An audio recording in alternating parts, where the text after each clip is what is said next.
Okay, welcome back to Bruises Pod, where every scar tells a story. I'm Jessica Almish, and today I really am excited to touch on what I consider a universal, timeless theme. And you're gonna hear me repeat myself throughout, really, like every season, probably, because this is the crux of the podcast, really. And it is today's topic. The overarching umbrella topic today is identity insecurity. Possibly we've all felt it at one point or another. Elementary school, you weren't invited to the swing set with the other girls. You know, I mean, it goes way back.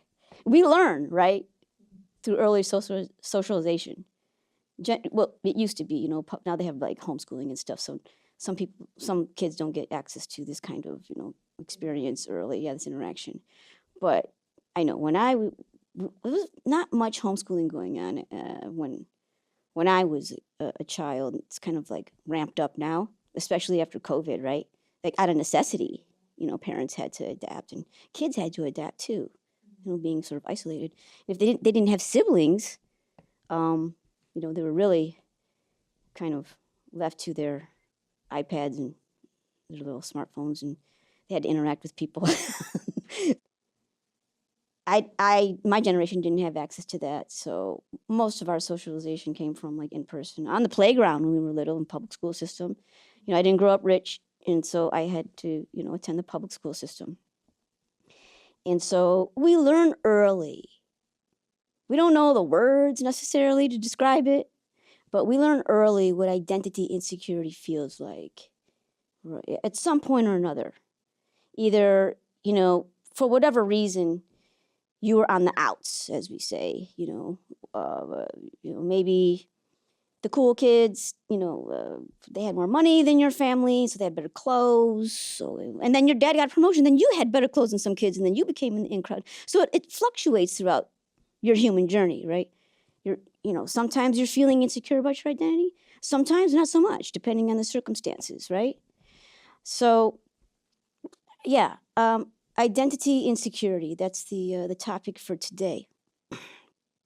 And as I do, I'm just going to pull a little quote, a little sentence that I think is relevant from the book, Camouflage Bruises.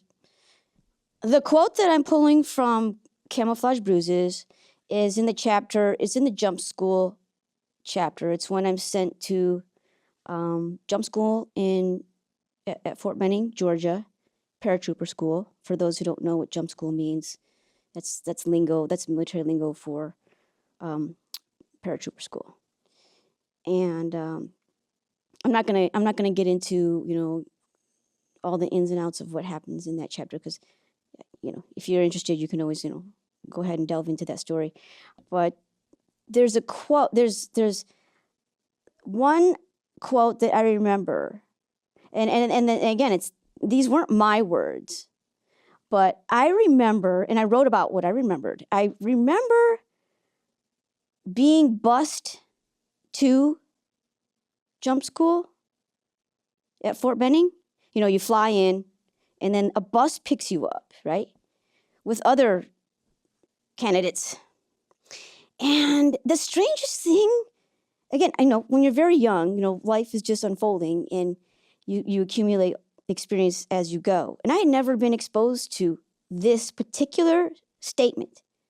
I heard about it in my history books, right? I read about it, but I had never, being a northern person, right? I was born and raised in Michigan. I really didn't have much experience with the South of the United States of America, except for maybe what I read in my history books, conflicts or maybe some civil rights, movements. I had really never been exposed too much to the South. So anyway, I'm getting ready to board the bus, right? The door squeaks open, and the bus driver says, "Get on in."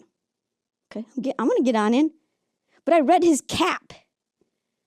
He had a red, I think it was a red, baseball cap. and it said, "Go home, damn Yankee." I was like, what? So I was like, again, I think at that time I was maybe 21. And I was like, oh, wow. Immediately, I remember having this like identity insecurity because of his cap, his baseball hat. And I'm like, am I Yankee? I'm thinking, am I Yankee? The Yankees are from the North. I'm from the North. So I started to question my identity, as we do in life. When we're exposed to new things, new people, new other people's belief systems, religions, and they're voicing, their view on the world. And so we tend to start questioning our identity, like, oh, am I that kind of person? Am I that, is that message directed towards me? You start having this internal, inquiry. So I did that. I'm like, well, am I a Yankee? Well, who's considered a Yankee now? Wait, is there like a certain amount of states? So yeah, identity insecurity. This is something I want to touch on. And, it's not just that bus driver at that time. I believe it was 1993 that I went to jump school. And so, yeah, I felt like the Civil War had been popped out of the history books. Now this person was a bus driver taking me to jump school with this message, "Go home, damn Yankee." I was like, oh, wow. So at that time, it was a reminder to me, if not a learning moment, that we of course, in hindsight, now that I'm older, right? Certainly then, at that time, I was evaluating the situation. And even as I got older, I never forgot it. And even today, I remember that. And what I've realized is probably what many people have caught on to. And that is, as humans roaming planet Earth, we have a tendency to, we're obsessed with drawing these dichotomies, right? Us and them. We're obsessed with it. We like to make people feel like outsiders. Even the most righteous of us. Oh no, I'm anti-bullying. But really though, you don't have to have any. There's no confession. I'm not a priest. You don't need to confess to me, okay? But maybe confess to yourself. Maybe after the podcast. I don't know. But there's at least one moment in time where you viewed someone or some group as separate from you. They're outsiders. They're not with you. Whether it was in a malicious way or not a malicious way. Just like, oh, I'm here. Like me, I graduated from Yale. Oh, you're not from Yale, right? I mean, that's not my mindset today. But certainly when I was accepted to Yale, that mindset was really pressed on me from the Yale administration, the students, we are the elites. We are going to be the leaders of the world. This is an Ivy League mindset, clearly. And it's easy to get, again, like I touched on in previous podcasts, it's easy to get sucked into that group mentality, that herd mentality.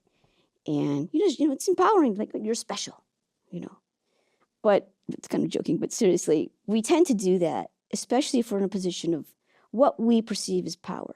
Even if we're beautiful people, right? Beautiful. You're born this way. I can't help that I'm born beautiful, right? We tell ourselves, if you're considered a pretty person or a handsome person, we know what society considers beautiful and handsome for the most part, and what we consider is not beautiful and handsome. And if you happen to be blessed with those looks, certainly in your youth, you know it. And even that, maybe innocently, you're like, yeah, well, I'm by default in the in crowd because I'm sexy, I'm cool, And so really throughout our lives, at one time or another, we'll find ourselves, there'll be something that either puts us in the in group or the out group, right? And it's kind of human nature, but it can get out of hand, clearly, right? It can be innocent, like something even based on merit. I'm an Olympic diver. I won, 3 medals. I'm the gold. I'm on the top of the podium. Merit-based, us versus them, okay? But we have to be really careful. Can we agree that we should be really careful about how we go passing out those us and them cards to humans? We have to be really careful. But as we get older, we find that at least once in our life, maybe multiple times, we have been on the outs, not in the in group at one point for whatever reason. And we remember it didn't feel very, very nice, right? And, maybe your self-esteem went down. You started to have a bunch of negative internal dialogue about yourself. Maybe even tried to change to fit. Remember the hazards of this one? Being pulled away from your center, being pulled away from your authentic self.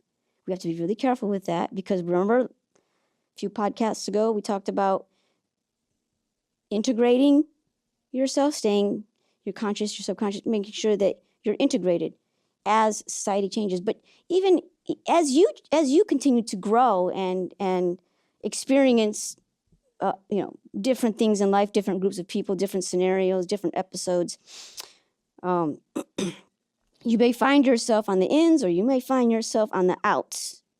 Because as humans, we like to assign the us and the them cards, okay?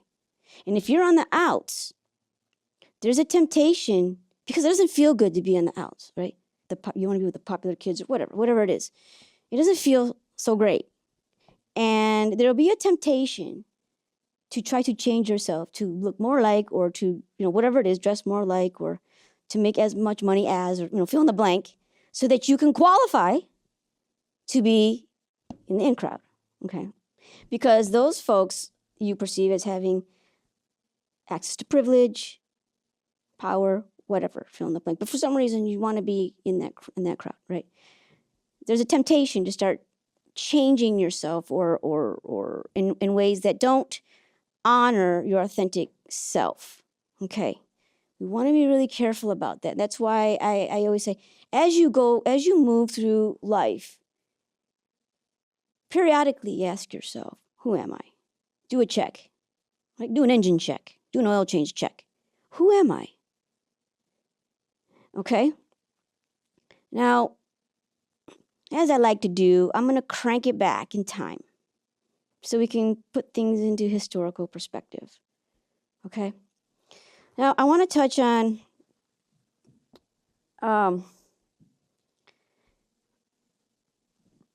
a very, very important time in history, global history, geopolitics, when there was a very stark example. We have many, right? But I'm gonna pluck one out that I'm certain everybody remembers, that they've read about it or heard about it, okay? An example of how humans can be destructive when passing out the us versus them cards, okay? So strap yourselves in. Does anybody remember the Nuremberg laws? 1935, we're going back to Germany, okay? Hitler. Sound familiar? Yeah. Hitler was just a master at passing out the us versus them cards, wasn't he? And his cronies.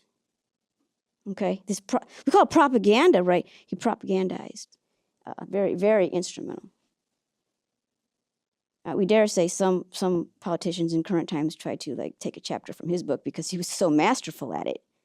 Used his powers of persuasion clearly for the forces of evil, in my opinion. 1935, the Nuremberg laws. What did the Nuremberg laws do? I'm going to save you the hassle of researching that. I'm going to tell you right now. What these laws did, okay, they stripped the Jews of their citizenship, okay, and prohibited marriage and sexual relations between Jews and non-Jews. Remember the podcast of Forbidden Love and Forbidden Acts? We're right along the same theme here. Here we go.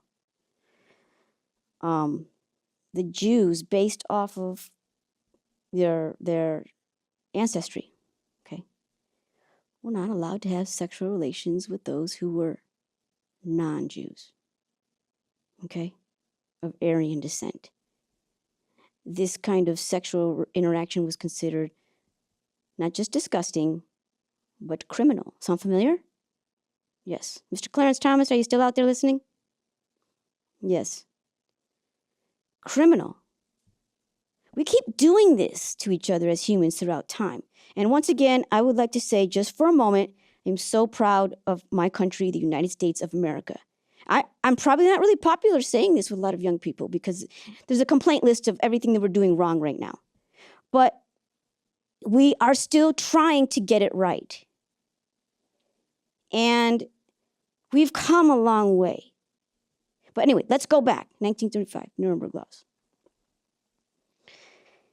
Stripped of their citizenship, the Jews, prohibited from marrying and having sexual relations with non-Jews,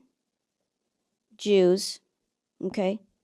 Their homes were taken over, their valuables, their wealth, everything confiscated. They were reduced. We know how far they were reduced.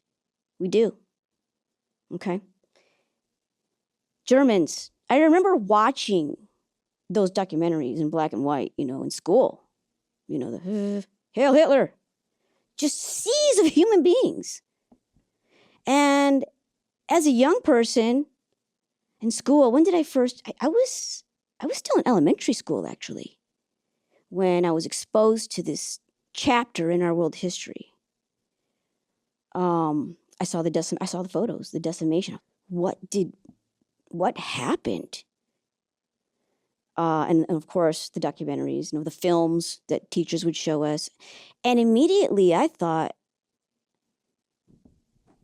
how could these people fall for this? Those ridiculous, naive Germans. How callous and cold-hearted, right? Of course, I have all of these, many people, criticism and judgment of the Germans. Why didn't they do anything? The questions. Why didn't they stop this? Evil people, not just Hitler, but all of them are co-conspirators, right? It's a question in our society. Because all of those Germans that were, either they were doing this just as, to not get in trouble, like, yeah, I don't agree, but I'm going to, anyway, I'm going to go ahead and assimilate. I don't know, you tell me, did their silence protect them? And for those Germans that were vehemently a part of the Nazi regime, right? How did this happen? This was the question of mine as a young person. Like, all this evil. Well, there was a great orator, Hitler. He was planting seeds of hate ideology. And how did these seeds, how were they able to take hold? Remember before I said the human brain is the easiest computer to program? How did they take hold? How did these seeds take hold? They just started to grow into the minds of the Germans and take solid roots. Like, how? Well, Hitler was kind of a genius in a sense that he understood human behavioral psychology. He started to tell the Germans, look, you are special people. You're in the in crowd, get it?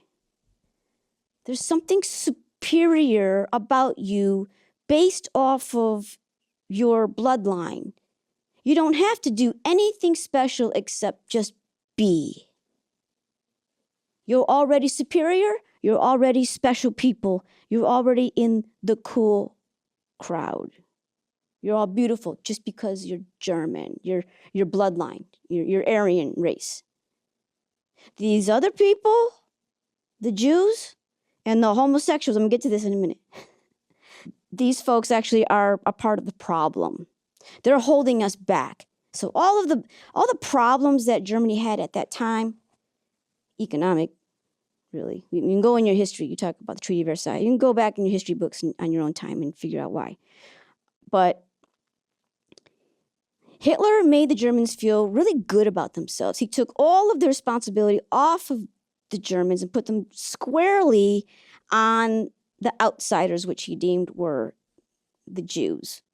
And then it became, well, actually, first it was disabled people, the Jews, homosexuals, like the elderly, like everybody who was an able-bodied soldier. Like all of a sudden he kept throwing a bunch of people on the pile. The pile got bigger and bigger and bigger. But through history, for the most part, we remember him persecuting certainly the Jews and the homosexuals, right?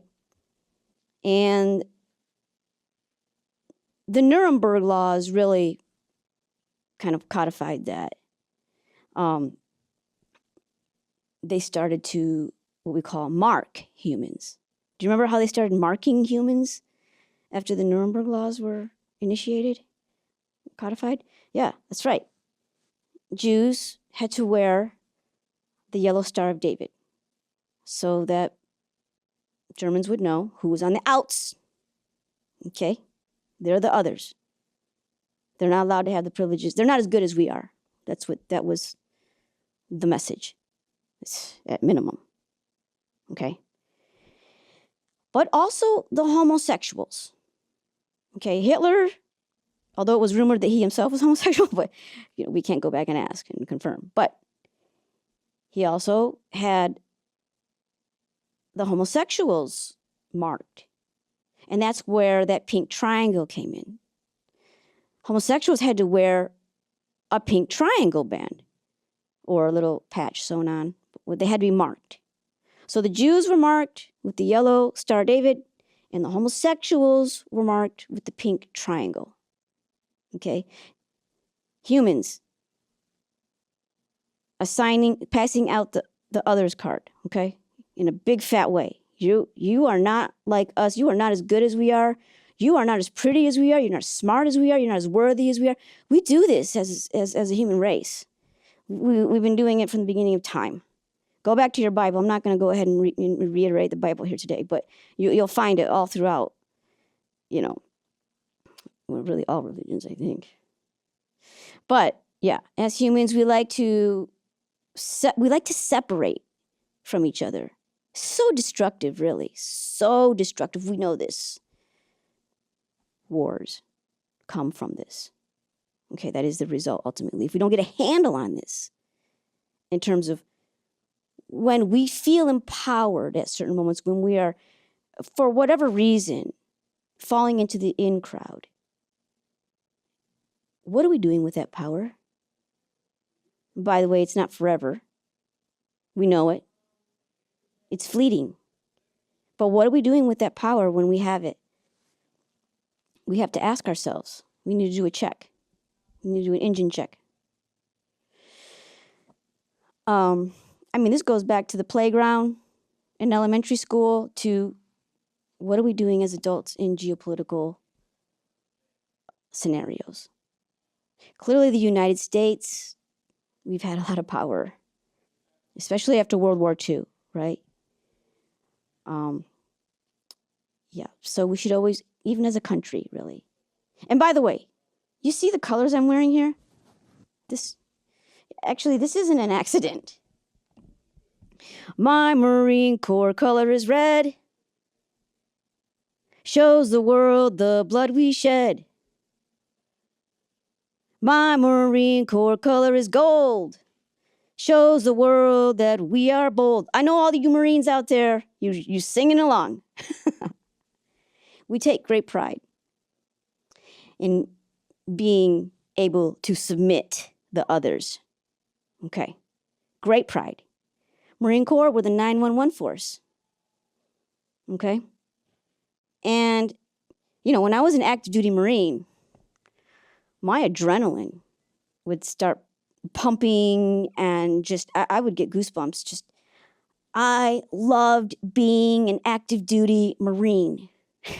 I loved the idea and the reality that I was a part of a group of people. We were elites. We are the elites, the Marines, right? That's what we believe. And I know you Marines out there, you're chiming in. Okay? We're the president's 911 force. When the dirty work needs to be done, they send the Marines. Because we don't hesitate to show the world the blood we shed to protect the United States of America. Okay? Now, this could be, twofold in terms of your opinions of this, right? Like, oh, well, I'm in the United States. I live here. My family's here. I go to school here. My children were born here. Yes, we need a 911 force because I want to protect my way of life. And, thank you for your service. Thank you for your service. Thank you for your service. To those folks that sacrifice, that take on the task of getting in uniform and taking on that responsibility to do the dirty work. We all know that some Marines, Navy, Air Force, Army come back with deep wounds, not just physical, but psychological as well. This is the sacrifice. So, yes, it is a question, right? A moral question, philosophical question. Are we justified in assigning who's in and who's out in certain circumstances? Okay? That's something that you have to answer, I suppose, on your own. Okay? But certainly for me, coming from, and I'm a proud Marine Corps veteran, by the way. And even today, if necessary, right, I'll do what I'll have to do to protect the United States of America. This is my home. Okay? There are people here that I love. But we do have a lot of power. And we should always be evaluating how we're using that power as a country, right? As voters, we should be evaluating where we throw our vote. Okay? Because we don't get to decide where the Marines are sent. Okay? The politicians do that, right? And executive orders can actually have a say in that as well. As voters, we should be very cautious about how we use this power as a country. So not just as individuals, when we find ourselves in positions of privilege and power, where we are looking at other people as others on the outs, but also as a collective society here in the United States of America. And not just in the context of war, but the legislation that we support or do not support for our neighbors, the people we go to school with, just our fellow country person. Like, should we be? They're not like us, but should we be should we support freedom for them too? We should always be evaluating how we're throwing our weight, how we are using our power. Okay. Now, clearly, Hitler didn't do much evaluating. He was able to amass enormous power based on his orating skills. And we know what happened. We know how he used that power. Well, yeah, the Jews, we know that they were victims of attempts at genocide, yes? And even the homosexuals. So roughly, I don't know an exact count. I don't think we'll ever have an exact count, but about 6 million, from my research, approximately 6 million Jews were killed. Okay? And thousands of homosexuals, we won't have exact numbers because the Germans, particularly the Nazi regime, they destroyed records. So we won't have an exact accounting of that. But clearly some damage had been done. And, certainly the United States of America, we, as a collective voice, vowed to never let that happen again. We didn't, right? That's what, back then, I remember, like, oh, that can never happen again. And if it does, we will step in and stop it. You see where I'm going with this? Back then, first of all, we won the war. Okay, we did our job. We stopped it. This atrocity against humanity. How dare you? Who do you think you are, Mr. Hitler, Germans, what, Nazis? What? We're going to teach you. They got a good spanking. Did we not give them a good spanking? Hell yeah, we did. And we said, that's never going to happen again. Times have changed. Okay? And I am going to pull it forward, but not quite yet. All right? When I think about what happened in Germany during the Nazi regime, what they did, not just to the Jews, but the homosexuals. We as a country, again, I'm reiterating, but I think it's necessary. We put a stop to it. We put a stop to that. But yet, and eugenics played a part. Remember that? Quick footnote. Actually, the Nazis took a page from our chapter in the United States. We were the ones that were actually ramping up this push for eugenics in the United States. We did that. Ouch. And just the Germans just did it better with their campaign with that, and they actually stepped forward. And I don't know if anyone's aware of this or not, but the Supreme Court still, there's a ruling in the United States of America that says it's okay for us to implement eugenics. I know it's kind of scary, right? It just hasn't been overturned. It's still in place. It's still there. Go ahead and research it. It's still there. I think it was in the 1920s. I don't remember the exact date, but it's still legal in this country. Although we don't do it because it's just not obviously culturally appropriate. It's just not popular. But it's still on the books in this country. There's nothing preventing a movement of eugenics or forced sterilization, is what I'm getting at. That is still legal in this country at a federal level. Okay? Think about that. That's what I'm saying. The Germans took this from us. We did this. They were like, oh, look at the United, and they sort of like took a chapter from us and ran with it. Okay, so anyway, when we talk about diversity in this country, we've got a whole alphabet of folks that don't fit nicely, as I say, in the hetero binary dynamic, right? There's a whole soup of people. And then, of course, you have, politicians like Ron DeSantis and, trying to fit everybody into this one little box. Everybody's supposed to dress this way and love this way and live this way and worship God this way. And anything outside of that is deemed unnatural. Well, you know what, Mr. DeSantis? You want to know what's really unnatural? Trying to make human beings that are just by nature diverse fit into this little bitty category. That's unnatural. Which is why you see all this stripe. Like, humans are trying to express their authentic selves. It's why you're seeing this kind of, these movements. Because we're not meant to be monocolored. We're not meant to all mimic each other in terms of how we love and how we look. And, as a human race, we are born diverse. And we should embrace our diversity and protect others that maybe aren't at one time or another, right? Things change. Not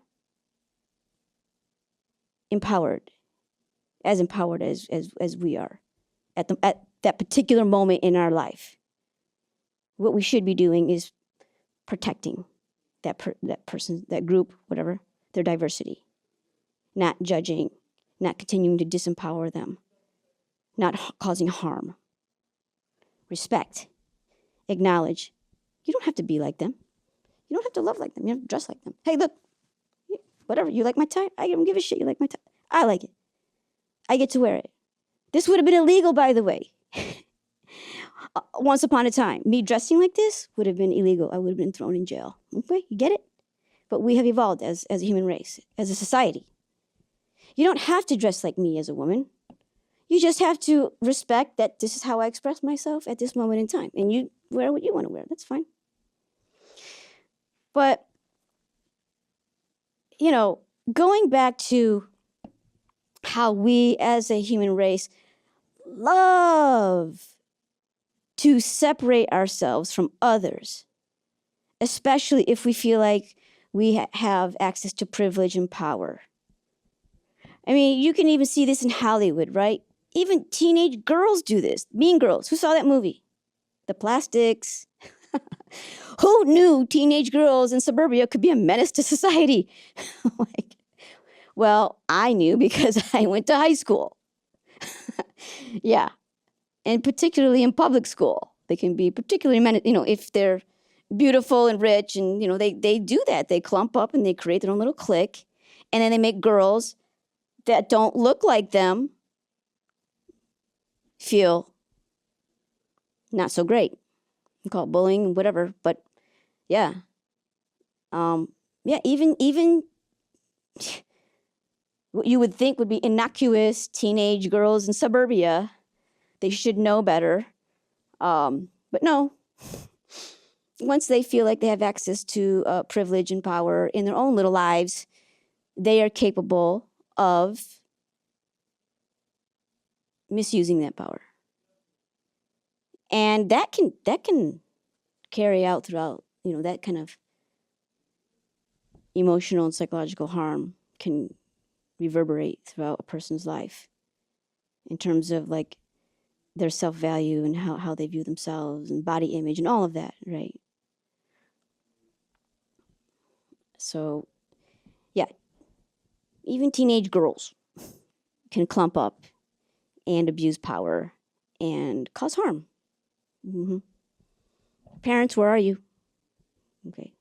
You can be a part of the solution. You stop your children from this kind of separation from others.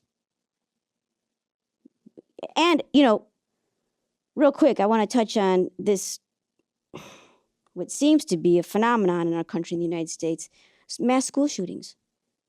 I mean, okay, look, this is reality. This isn't, crime fiction for entertainment purposes only. This is our reality in this country. What in the hell is going on? I never had those fears when I was a kid going to school. Now kids have backpacks with like a bulletproof like panel in the backpack and all kinds of weird precautions just to go to school. Unthinkable when I was growing up. Unimaginable. But here we are now. Things have changed. And what we have ascertained about these multiple mass shootings that have happened in recent times is that the perpetrator generally feels on the outs. And he's going to show those people who were treated him poor. I'm going to show you what I'm made of. I'm going to show you how powerful I am. I'm going to show you how valuable I am. I'm going to be all over the news. That person is trying to validate themselves in the most harmful way, right? But what we do know is that generally, and I'm casting a net, there are exceptions, of course, but what we have learned from this over time is that the perpetrator typically has a history. If you go back into their social media activity, if you go back into their diary, if you go back into their emails, we find that they have been festering with this feeling of being on the outs socially. Okay? Now I'm not saying that we should, vindicate folks that commit these types of crimes. But what I'm saying is as a society, we also should be evaluating how we are passing out those, you're in, you're out, you're in, you're out, and the harm that can be caused by that. The harm. So where does that start? Does that start with the self? Where does what start in particular? The choice of who's in and who's out. Is that something to evaluate within the self then? Mm-hmm. Well, absolutely. I mean, we wish we could trace the thread back to who started this, right? Whatever group has crowned themselves the in crowd. Okay, whether it's the Ivy Leaguers or heterosexuals or the blondes or, whoever has crowned themselves I have the privilege, I have the power, I am the beautiful one. We are the elites. We are, whatever group has crowned themselves. We don't know exactly where, even with Hitler, we'd have to go back into his psychology. Where did that start with him? What did he read? What did he get exposed to? We have to go back into his biography and whatever. But absolutely, as individuals, we should be starting with ourselves to keep the harm from snowballing, like we see in the black and white biographies about Nazi Germany. Clearly, how many of those Germans stopped to evaluate their themselves? They gifted themselves over. Now I know, Luna, you weren't here when I did the earlier podcast about the dangers of gifting yourself over to groups and not evaluating. So I understand the question is an important one. But yeah, it's really important to evaluate within yourself. Even if you find yourself in that, you qualify to be in that group. You're the pretty one. Or you're the rich one, or you're, whatever. I'm in the political group that's my president, like whatever group you happen to be falling into, or I'm an Ivy Leaguer, whatever. Whatever group you find yourself in that has the privilege and the power, or the accolades, or the attention, the most followers, whatever. You qualify. They've accepted you. Come on in. You get the membership card. Here you go. You're in the. It's still up to you to decide what to do with that power. Mm-hmm. You're right. I believe you're right on cue. It is an individual. It starts with the individual. Does that make sense? Yeah, I was just curious because when it comes to identity and security, is it being insecure with your own identity that makes you susceptible to the power of being in the quote unquote in crowd? Mm-hmm. If you're given that pass, does that then keep you from having to sit with your own identity as an individual? That's right. And with the questions, mm-hmm. the right questions for the self?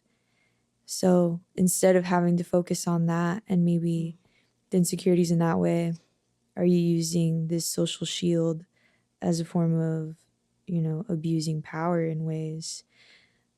It was more so that I was curious as far as whether it was this layer of a social identity only, or if it was a layer of individual identity too that stems from that insecurity, but perhaps it's both. Yeah, I think it's both. I think a little bit of both is in play, for sure. But I'm definitely throwing more weight on the individual. It's so, and to answer the question really more directly, it can be easier, right? Can we agree that it can be easier to just accept that pass to the special club? It's easy.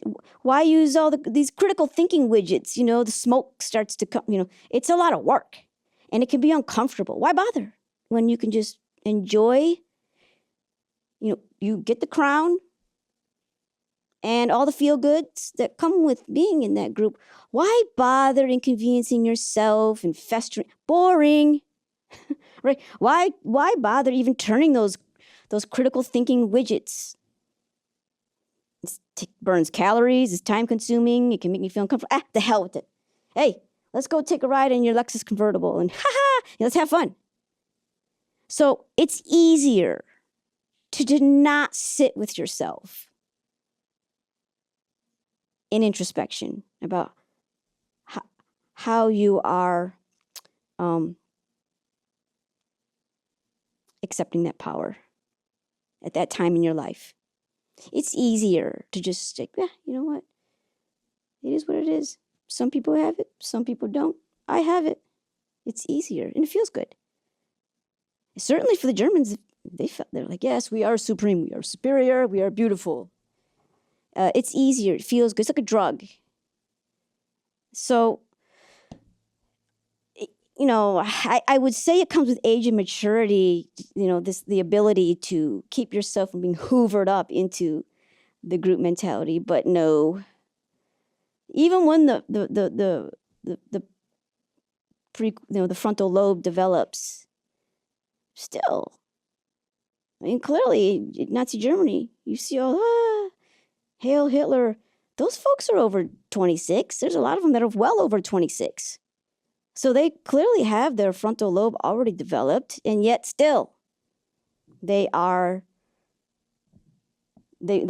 succumbing to this, you know, passing out the us and them card and crowning themselves supreme race, the supreme people, whatever, you know. So yeah, it's just easier.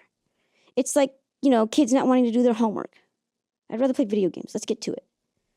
You know, you got to do your inner homework. What are the benefits? Know yourself. Like I said, keep asking yourself, who am I? But, you know, the benefits really are multifold. The benefits to you, the benefits to anyone that you interact with, your children, society. Because here's the gig. You're not always going to be in the in-group. Sorry to tell you. There will always be someone evaluating you as the other. It's, you know, let me just tell you. I have friends that are very wealthy, very white. Follow me here. There's a method in my madness. Very white, very wealthy, very pretty. You know, they check the boxes in a lot of in-groups, right? But there's something that they're insecure about in their identity. Identity insecurity. There's something there. Maybe they were fiddled with by grandpa when they were a kid. They don't feel so hot about themselves. Never did. They never resolved that.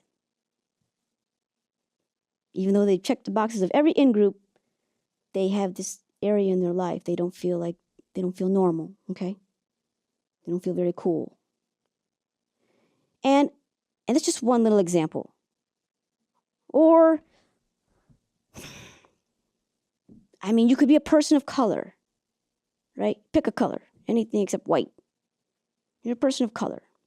Somewhere in your history, as a people's or as an individual, right? You've either read about or witnessed or experienced yourself of being not in the in crowd. All right, we call this discrimination. We call it a lot of ugly things, okay? And yet people of color that have been on the outs, you see and hear them all the time assigning their own version of, well, this person's in and this person, I'm in the in group and you're, you know, people of color, for instance. There are people of color, even people of color that, you know, they say they're you know, people of God, you know. They're assigning homosexuals the out card. You're on the outs. You're sinners, actually. But then you have other humans assigning people of color, well, actually, you're on the outs. You know, like, so, again, there's always going to be a group. We hope we get to the point, never, but in current times, still, There'll always be a group of humans that'll look at you, even if you check off boxes of being in crowd in some way. There's always going to be a group that's like, oh, you know what? But you're just not. You're still in the outs because you're too fat. You're rich, but you're fat. Or you're white, but you're ugly. Or you're straight, but you're black. There's always going to be something. So be very careful with the power. Well, you're smart, but you have too many traumas and you cry a lot. You got an Ivy degree, but fill in the blank. Someone's always going to come. Some group is always going to come and assign you as an out card. You're on the outs. You're an Ivy leaguer, but you're Jewish, and we don't like Jews anymore. There's always going to be a group, right? When you are in the in crowd, because we will find ourselves in that in crowd in some category at some point in our life, however fleeting. We have to, very insightfully, as you pointed out, like you should be evaluating as an individual. First, ask, who am I? And then evaluate, how are you going to make use of that power, no matter how temporary or fleeting it is. And if the group that you're in, the country club pass that you have, the in crowd, if that group that you have gained access to, membership to, starts using their power, even as a country, United States of America, we have a lot of power. If that group that you have access to, membership to, you've been, crowned, you're one of us, starts to use their power as a collective group in a way that runs counter to your individual belief system, what are you going to do? Remember those crossroads I talked about in previous podcasts? We come to crossroads. And it's not always comfortable. It's not really meant to be comfortable, actually. That's how you grow. But what are you going to do? Okay? Now, I will pull it forward. I crank it back, I pull it forward, right? To put things into perspective. We have a situation right now with the Israeli-Palestinian conflict. We know. And, people all over the globe are picking sides. Okay, right? Even our own country, our government, and it breaks down even to us as individuals. We have, picked sides, or we're still undecided or whatnot. Okay. Do we see any repeat themes of what's going on here over there on the Gaza Strip? We do see some repeat themes. It's so unfortunate. That's putting it lightly. The destruction that's happening over there. Regardless of which side you favor, we can see the repeat theme in human history. What is going on here? I mean, look at the Jews, Jewish people. Israel has a majority Jewish population, even though there are other ethnicities living in Israel and other religions even. There are Christians and Muslims. But who has the power over there? Who's in the in crowd? Who holds the power and the privilege right now in Israel, right? The Jews. What are they doing? Well, they say they're protecting their borders. Okay. This is nothing new, by the way, right? This conflict is nothing new. It's not about Hamas. They suddenly throw bombs. This has been going on for a long time. This isn't something that's suddenly ramped up. This has been going on for, I'm told, hundreds of years. Correct me if I'm wrong. Over this territory, this real estate, and religious beliefs. Okay? Now, real estate-wise, we could draw lines and say, well, if you're on this side, you're part of us, and if you're on that side, you're one of them, and you're not. But even deeper than that, spiritually, right? Religion. As a human race, we have a tendency to get very violent when people refuse to conform to our religious beliefs. us and them. Whose religion is the correct religion, right? Oh, well, it's you follow Jesus, you follow Muhammad, you follow, Buddha, you follow, we all have different opinions about what is the correct way to worship God. And we're assigning us and them cards all over the place on that topic. Okay. Many times it has resulted in war. We're killing ourselves. We're killing each other over this. Religious wars. Honestly, this is why I don't really subscribe to any particular religion, although I consider myself a spiritual person and I do believe in God. I personally found that I really don't need to each their own, especially in the United States of America. We have religious freedom in this country, and I respect that, and I was an active duty Marine to fight to protect that. I believe in it. Me personally, I don't feel the need to subscribe to any particular religion to have a relationship with God. So this works for me, okay? And do what works for you. But don't start passing out us and them cards as if whatever methodologies you're using to have a relationship with God is somehow superior to others and worthy of harming others, especially if you are in a position of privilege and power, right? So we should caution ourselves. Okay. You have a question, Luna? No. Okay. So, identity insecurity, the harm that we can cause either as individuals, school mass shootings, for instance, or as a collective group. And I really encourage folks, I think it starts on an individual level. I encourage folks to really keep questioning themselves. Who am I? And if you find yourself, truth of the matter is, if you are in the in crowd or the out crowd, okay? I guarantee you, I know, because I have friends. I talk to people. I'm in the social milieu. People who are in the in crowd, they have identity insecurity. People that are on the outs, clearly they have identity insecurity. So it's not as if just because you happen to be in the in crowd for whatever reason, whether it's your looks or your country or your party affiliation or your financial wealth or whatnot,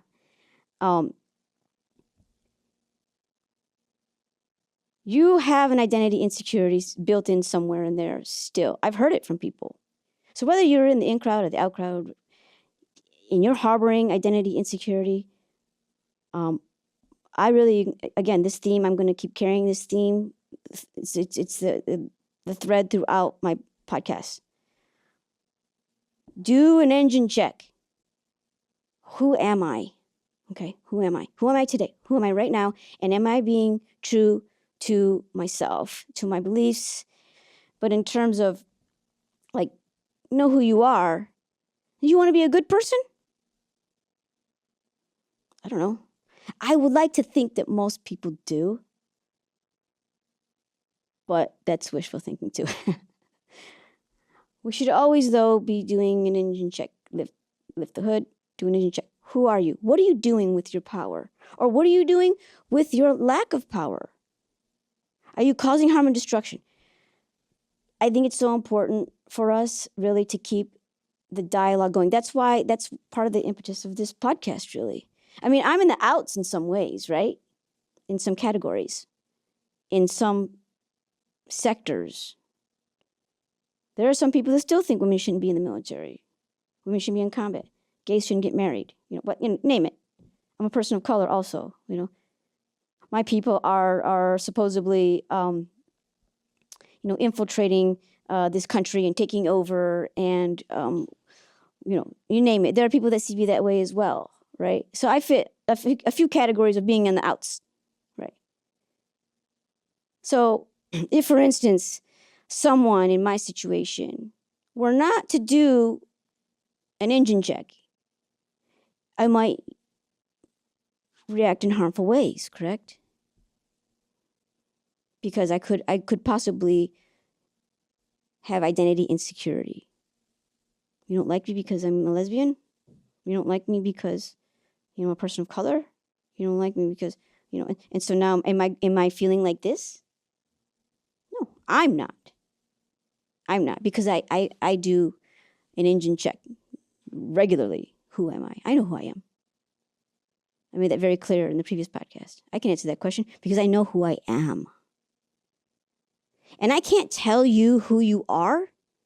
All I can do is encourage you to continue to ask yourself this question and don't get vacuumed up into this group mentality, this herd mentality, particularly if you happen to fall in a category where you have membership to a group that has power or privilege.